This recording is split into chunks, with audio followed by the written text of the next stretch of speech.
Hey, Baker, Steve Reed from the Associated. Muted yourself, Steve. Sorry about that. Hey, Baker, Steve Reed from the Associated Press. Welcome to Charlotte, first of all. I just wonder if you could speak to, this situation and coming to Charlotte. And, when you look back at Cleveland, is there any animosity on your part? Appreciate the welcoming. No, I'm extremely excited for this new start in Charlotte. Obviously, I think it's kind of known now. Some familiar faces there, some people that I know, and a lot more to meet. And it's just an exciting time for myself and my family, and just this new chapter. No animosity towards Cleveland. It's a good football town that gave me the first 4 years of my career, and thankful for those trials and tribulations, all the challenges, a lot to learn from and look back on and reflect, but just really focused on right now and being a Carolina Panther, and pumped up to do so. That said, how much are you looking forward to that week one? Anytime you get to put the pads on, for the first time, it's live fire. It's always a great time. Obviously, it's going to be a special one. It's going to be a home game and playing against a former team. A similar situation of what I've gone through in the past when transferring from college to college. So got to handle it the best way possible. And, my job is to put our team in the best position to win. And however I can help do that, that's what I'm going to do. Welcome, Baker. Josh Graham, WSJS. Given where Cleveland was when you arrived there and really the heights that you achieved not even a couple of years ago, how surprised are you about the way this offseason shook out? I think, that's why it was surprising for everybody. Pretty unexpected, but, if I'm focused on the past, then I'm not doing my job, and, being a Carolina Panther now. So like I said, I'm grateful for my time there. Shocked. I'd say it was, pretty much the only way to describe it, but you roll with the punches and you got to move forward. This is a test of adversity and how I'm going to handle it and how I can move forward and be the best teammate possible with our new home. And I'm looking forward to it. And I'm sure you hear what people say publicly, even if you try to drown it out. Do you feel you get enough credit for what you did with Cleveland in that playoff run a couple of years back? You know what? Cleveland's a special place, and there's teammates and friendships and bonds that we all contributed to that special run, and to help turn that around. There's guys that lifelong friendships that I'll have that are very special to me, near and dear to Emily and I, that we'll never forget about. But I'm never a me guy. I'm a team first win guy, and we had a good time there, and I'm looking forward to being able to contribute with Carolina now.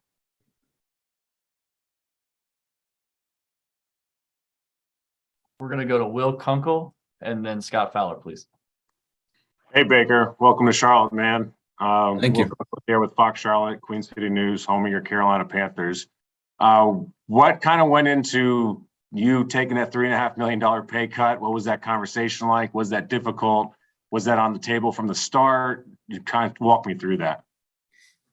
Yeah, for me, that process was definitely interesting. I don't think there was any manual for it. You've seen guys give up money and part ways, but it's not very often that it's a guaranteed contract that it happens with. And, for me, it was about the next steps forward, and finding a new place, somewhere that wanted me, somewhere that, that I would be able to go in and compete and have a fresh start somewhere. So that's where that all came from. Not a very easy past couple of months in terms of negotiating and trying to come down to that number. It wasn't the original number, but I let the people that handle that stuff for a living take care of that. And I was just working on, becoming more healthy, just working out and grinding and doing all those things that I can control, and letting the people that that's their forte to do so with that. And then real quick, Sam reached out to you. What was that conversation like? And were you shocked that he got your number before you got his?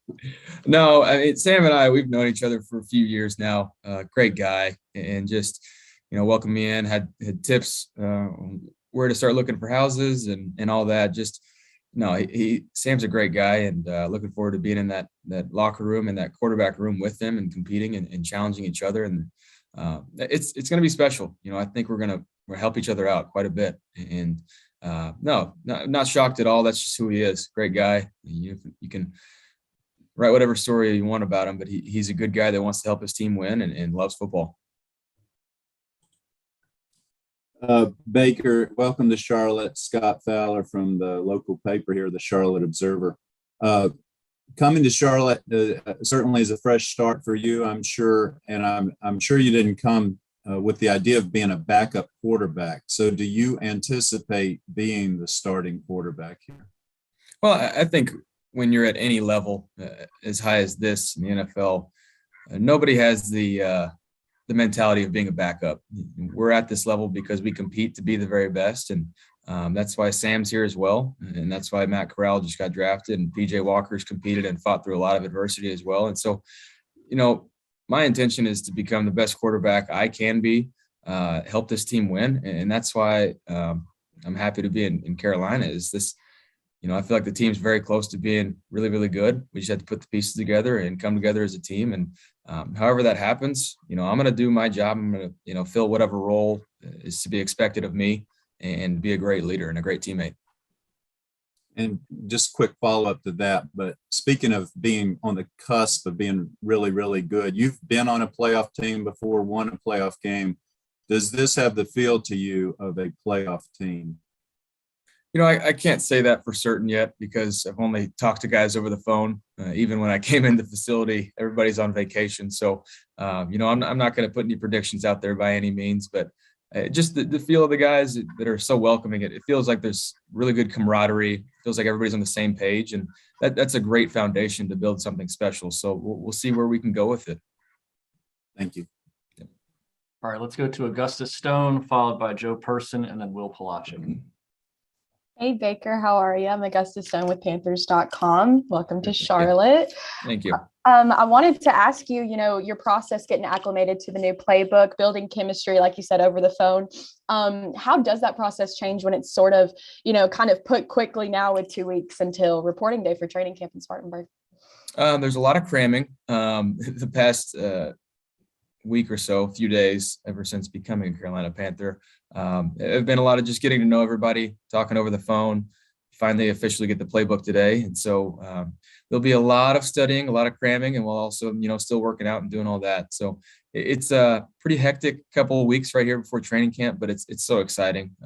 It's, the start of this new chapter, and, trying to balance out how much to, reach out to guys, get to know them as teammates, while also realizing that I have to know my job in and out better than most. So there's a lot of balance and priorities to be had.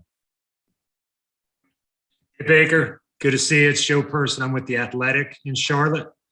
And I have two. I'll just fire the first one at you. Okay. Scott Fitter was just on here, and he talked about how he really likes kind of your fiery, competitive nature that some people, have certain avenues have sort of tried to use against you, I guess you'd say. Did you learn anything in Cleveland that whole 4 years there that, will you do anything differently, I guess, as you come to Charlotte? I think there's definitely, there was a lot of lessons and experiences that I learned from when it comes to, keeping some things in-house, but also being myself. That's why I was drafted there, was to help turn that place around and to be the best version of myself. I think it's easy to get lost in, stories and media at the same time. So it's tricky to balance, but that's the conversations, the multiple conversations that I've had with Scott and Coach Rule about, they want me to be myself, be a good leader, be a great teammate, but I've always been vocal and being able to bring guys and elevate them. So there's balance, but that competitive nature, that'll never go away. If I do that, then I shouldn't be playing anymore. So that's what's gotten me here, helped get me here, and I'll have to continue to do that. And then the follow-up, that there's been talk that you and Sam potentially might try to do a little sort of throwing session or throwing camp before training camp. Are you going to have time to do that? And do you think that's going to come together? Yeah, I think that's pretty important for myself, especially to get some reps with some of these guys I have never thrown with, and just to get to know them more importantly. So just whether it's, one throwing session before training camp and just having a couple meals and sitting down with the guys, I think that's so vital to building chemistry, and just talking through things, making sure we're on the same page and having that great relationship to where, if there's critiques, it's not personal. It's all for the betterment of the team. And I want to have that open relationship with these guys. Hey, Baker, Will Pelagic from WFNZ Radio, the sports talk station here in Charlotte. A lot of the analysis I hear from people who've seen you play is that all they need is the 2020 Baker, and this could be a playoff team. This could be a big, big year for the Panthers. What was it about, the 2020 Baker Mayfield version that you feel like you have to bottle up to try and bring into this year? I know health is a big part of it, but I guess what do you need to reclaim in your game in order to put this team in the best foot forward? For me, freedom of, making sure what I'm seeing at the line of scrimmage and putting ourselves in the best position possible. I think based on my conversations with Coach McAdoo and Coach Rule, just, if you make an audible, you change a play, you better have an explanation and a reasoning why, and we're going to be aggressive. And so for me, that's that mindset that I've always had is put our guys in the best position to win. If there's a one-on-one, trust our guys to go make a play. If they load the box up, let's throw it. If they want to check out and play coverage, let's run the ball. And it's that mindset of being free and, putting our guys in the best position possible to win. When it comes to the 2020, I think it's an interesting time period because we were learning a playbook during COVID and during the pandemic from afar doing Zoom meetings. So for me, there was a little bit of learning curve with that, but at a certain point halfway through that year, I just let it go and started playing ball. And for me, that was just being myself and being a great teammate. And secondly, and you touched on this with Augustus' question a little bit, but how would you calculate the difficulty of trying to learn this offense basically with 2 weeks to go before training camp and so that you're not that far behind where Sam is from an aptitude standpoint going into Spartanburg? You know what? Fortunately, it comes from an unfortunate circumstance where I've learned 4 different playbooks in 4 years. So it's not like this is my first time around having to learn something new. Obviously, the time crunch is the difference, but it's mostly about terminology. Just getting the new formations, the names of that down, the different names for the concepts, and just comparing that and making it all similar for me, and really just making those comparisons and continuing to grow in that. Luckily, I have a history with James Camp and the O-line coach, so I know his terminology. And so that's probably, I'm very thankful for that. That would be the hardest one, is if it was a complete new offensive line system, protection schemes and all that. That would be very difficult. So I'm looking forward to being able to continue that with Coach Campen and spreading my knowledge with that. Thank you, Baker. Thank you. We'll go to Trayvon Miles, Desean Brown, and then Nick Carboni, please. Hey, Baker. Welcome to Carolina. Trayvon Miles from Appreciate ABC 11 in Raleigh, Durham. I saw that you said that you had known Christian for a while, back before 2015.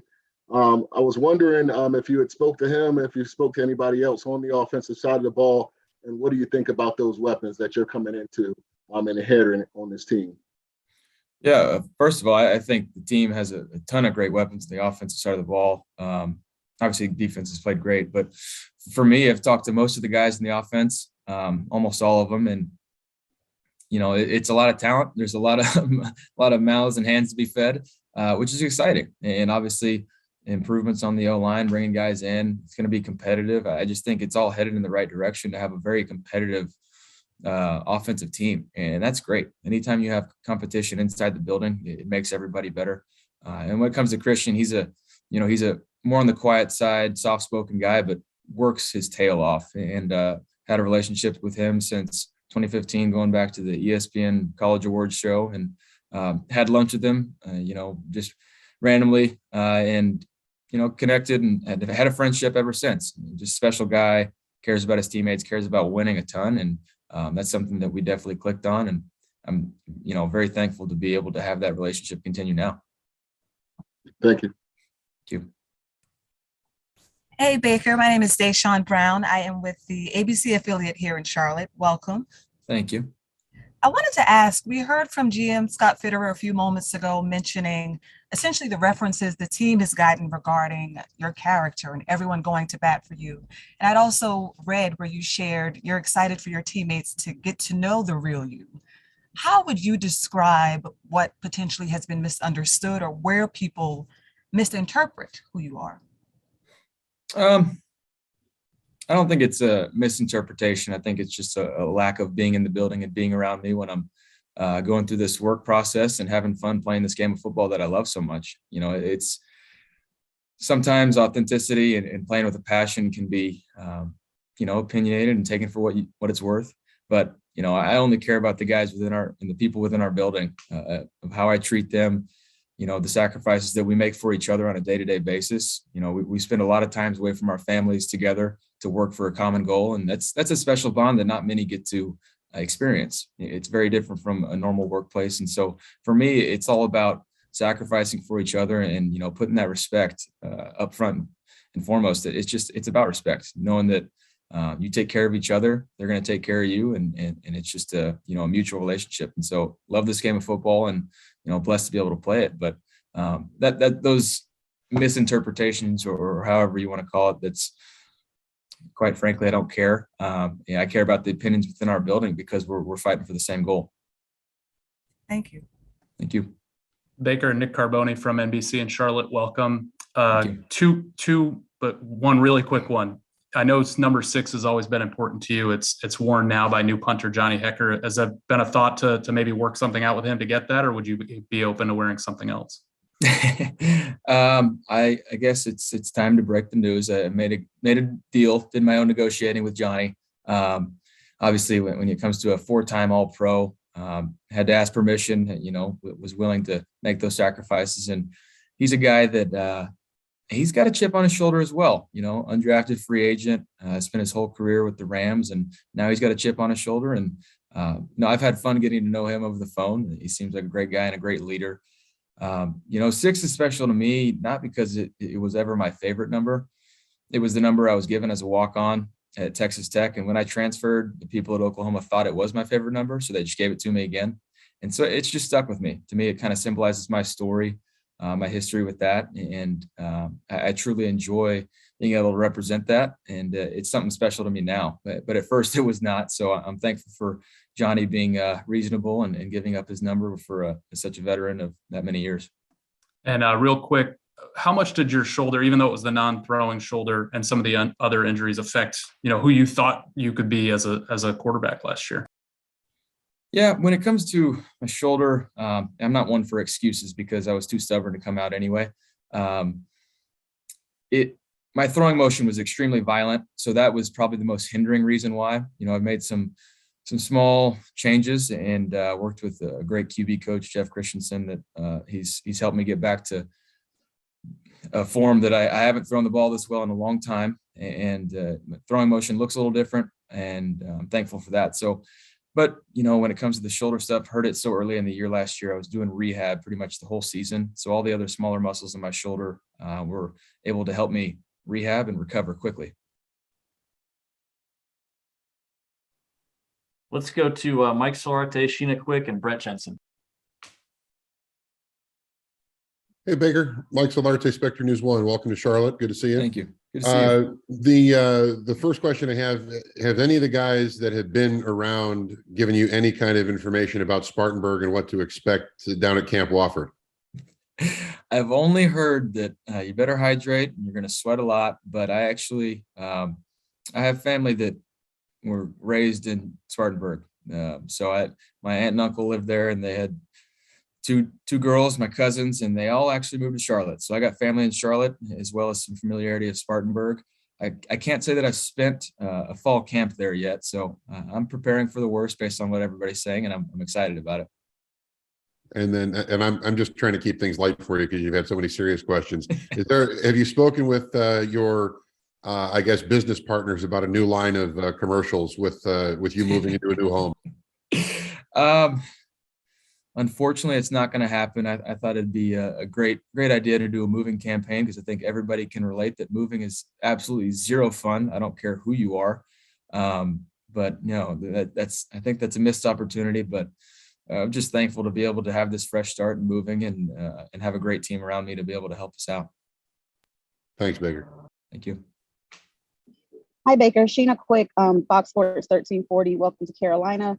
I Thank am you. traveling today, so I will apologize beforehand if you hear some boarding instructions in the background. But I have a two-part question for you. The first half of that is, you were rehabbing this offseason, and there was so much movement. Can you talk about where you were mentally throughout this and some of the things and practices that you may have acquired to get through this process stronger? Yeah, for the rehab process, the first portion of it was just about becoming stronger, making sure I recover correctly, because if you don't handle your shoulder injuries, it'll delay it and it'll actually make it worse for you. So the important part was actually resting and trying to slow down a little bit instead of thinking that I could go to sleep one night and wake up and it'd all be better. So taking the recovery process somewhat slow and then ramping it up once I finally felt very, very healthy. And then the mental aspect was, control what I can. This has been an off season that's taught me a lot of patience, a lot about focusing on the priorities and, realizing who's in your corner and, how to prioritize your life and just becoming the best version of myself. And so it's been, not anything of how I drew it up, how it was going to go, but I'm very thankful for it looking back on it and, excited about the future.